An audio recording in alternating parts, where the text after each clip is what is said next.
Welcome. This is Will at Work. I'm Kevin. Here we try and see if my consoles work. Sometimes. Sometimes we just count them because we're also trying to see how many there are.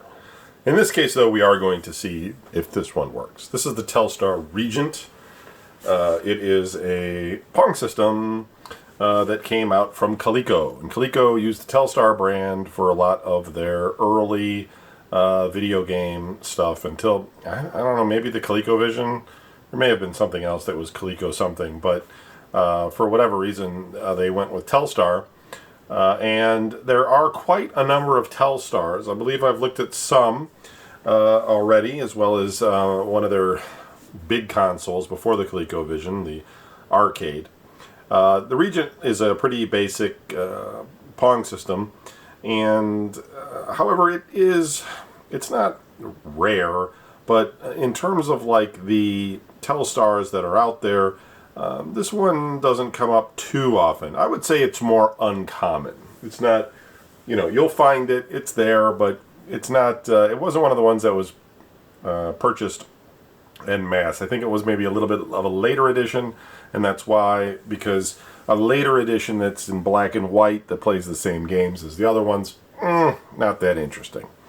It is standard 6C batteries, and I would imagine that this is probably also using the General Instruments AY8500 chip, which is, I believe Coleco was one of the first people that actually started using that chip, so it's not a surprise that they would be using it. So let's see what we got here. We have a Telstar box with one controller. I guess these are the remotes that it's saying, because there's remotes and there's legs. I'm not sure what you're doing with the legs. We have a second controller. And we have the Telstar power supply. I tell you what, I don't have a shortage of power supplies, but this one is frayed and is pretty nasty. You can see that. I am going to toss that guy right in the trash, as all of these are 9 volts, and they also run on batteries. That's pretty haggard. Not sure how that happened, but yeah, we're not gonna mess around with that. That's gonna go right in the dump. All right, I missed the trash can, but I'll fix it later. All right, and then we should have the base unit in here.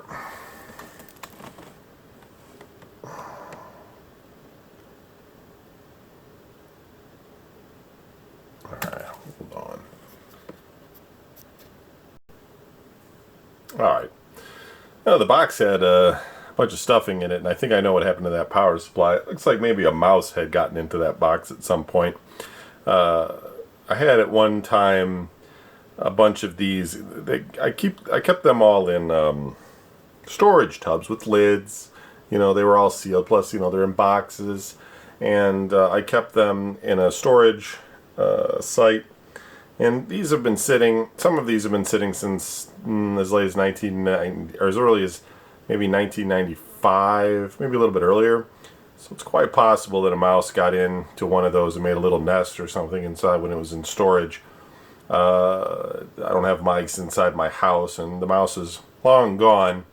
But it looks like that may explain why we had some frayed wires. We also have a frayed RF cable in the back here. It'll be interesting to see if it still functions. I'm not sure. The unit itself seems alright. Didn't gnaw on the controller cables at all, which I don't know. I've heard of things, though, where squirrels sometimes get a taste for wires for some reason, the coating on wires, and they will gnaw at circuit boxes and things like that if they're made a certain way, and it used to cause a lot of problems. And I don't know if that's all true, but I've heard that kind of thing before.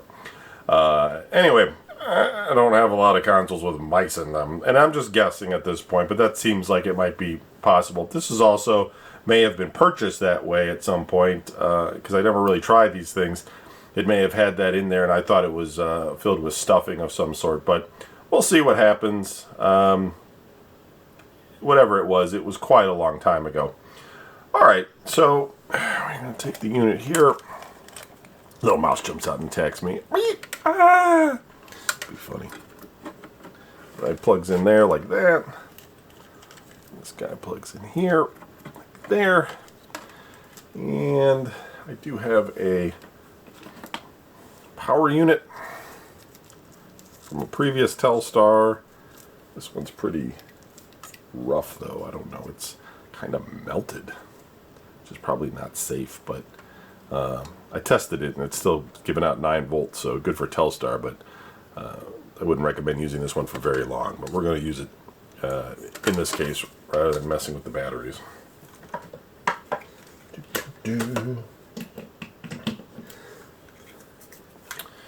Telstar Regent. Do you work?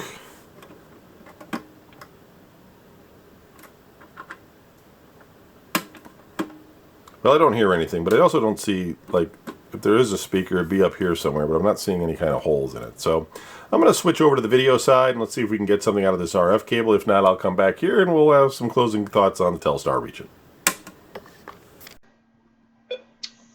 And here we are with the Telstar Regent. Controls are a little loose there. On the right side, on the left side. Kind of appearing there a little bit. Yeah, there it is. So the controls need to be cleaned. Not a surprise. Well, it's kind of interesting. We have a beginner, an intermediate, and a pro level. We don't really see that. Sometimes we see pro and an amateur. Beginner gives you longer controls. And we have intermediate. And then pro, I see. Pro just speeds up the ball. So it gives you the long ones but a faster ball. Intermediate gives you short ones and the slower ball. And then you get big ones and the big ball. Okay. So that's what that's all about. So we have tennis, hockey, yep, handball, and highlight. Also racquetball. So sound is coming out of the base unit. Otherwise, it's fine. It looks like even though this cord is frayed, it is functional. I would like to exchange that cord out at some point and clean this up.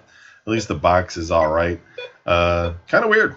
I hadn't had that happen before, but you know, that's what happens when you have old stuff sitting around for decades and decades, right? Things happen. But oh well. At least they didn't get into something that was super rare or anything. Telstar Regent. Another Pong. Another AY 8500. Not much else to see. Let's move on to something a little more interesting. Thanks for watching.